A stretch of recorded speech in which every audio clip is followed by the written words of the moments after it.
顶礼堪布。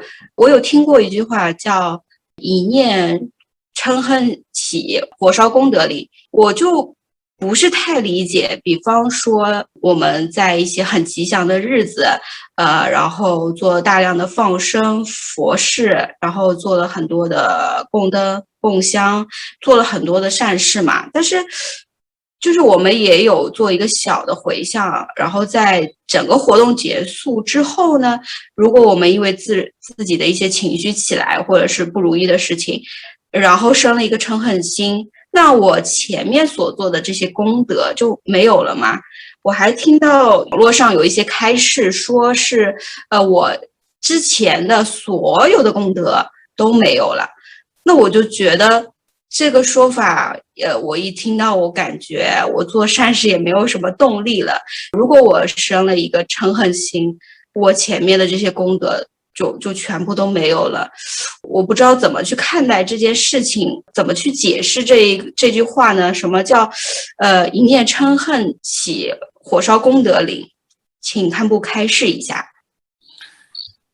好的，这个你的问题是在《如菩萨行论》的第6品里面，就是专门讲这个部分，这个概念。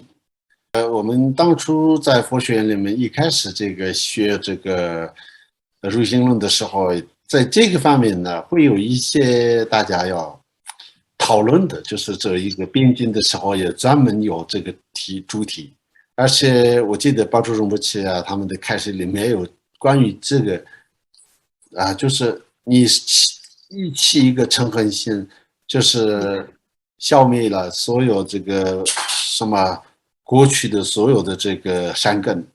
这个方面呢，确实有一些不同的说法，但是我个人呢觉得这是某种程度上是绝对是一个有这个不疗愈的成分，明白吗？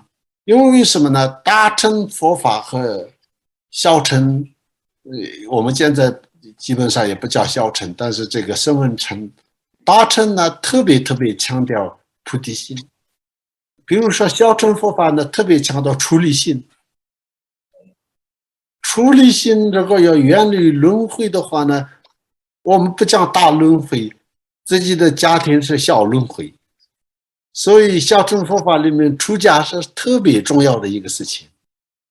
你先能出家，然后再谈修行啊，就是这个就是很明确的一个这样。虽然居士可以修行，但是出家就是一个特别尊贵的一个身份。但是大乘佛法里面，它的一切的根本是菩提心。所以菩提心的根本是什么呢？慈悲心。你的嗔恨心直接冲着这个慈悲心。所以大乘佛教要讲非常严格的要告诉我们，其实嗔恨是非常严重的在这个伤害这个慈悲心。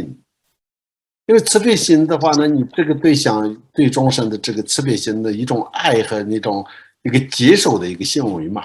而反过来呢，就是大乘佛法里面像维摩诘尊者很多在家身份八大菩萨全部都也是接受一切众生的这个痛苦然后就是给予快乐的这样的一个菩提心。这个菩提心的根本是什么呢？来自于无缘大悲，就是无条件的爱。这个无条件的爱和慈悲的，就是和嗔恨是相反的。所以呢，讲那个安忍篇的时候，就是一开始讲慈悲的，跟那个叫什么嗔恨的过患，讲到最大程度，明白吗？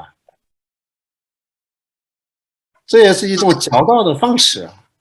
但是实际上也有高僧大德的解释是说，如果你没有回向，没有施者菩提心这样的功德，一般的这个功德，那可能会毁灭。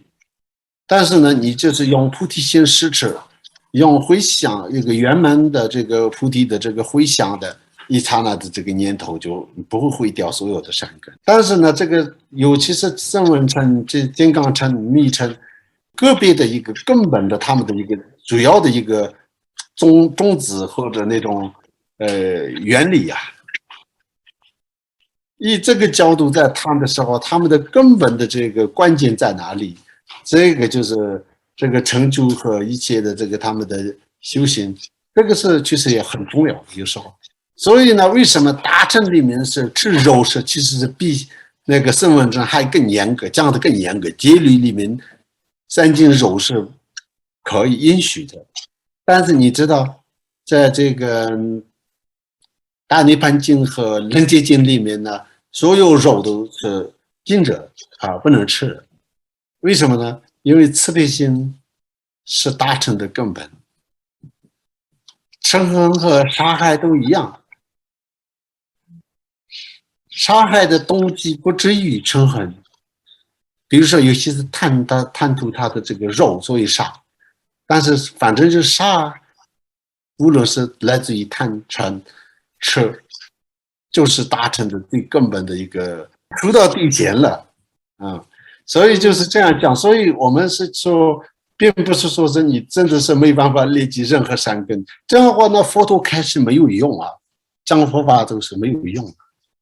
绝对不是这样的，所以你就可以放心了。但是这里面有一个很重要的信息，就是大乘的地形确实是就是嗔恨和这个伤害这个他人，这就是我们必须要特别注意的事情。明白了，就是说就是首先做善事之前，先要菩提心摄持，然后再做一个如法回向，这样就有一个很好的保证，对吗 ？Yes， 就是这样。所以呢，就是这叫做三殊胜啊，前行法行殊胜，知行无缘殊胜，戒行回向殊胜的试车，那就是一个保证，一个保险项。好的，感谢堪布，我的问题就问完了。好，谢谢。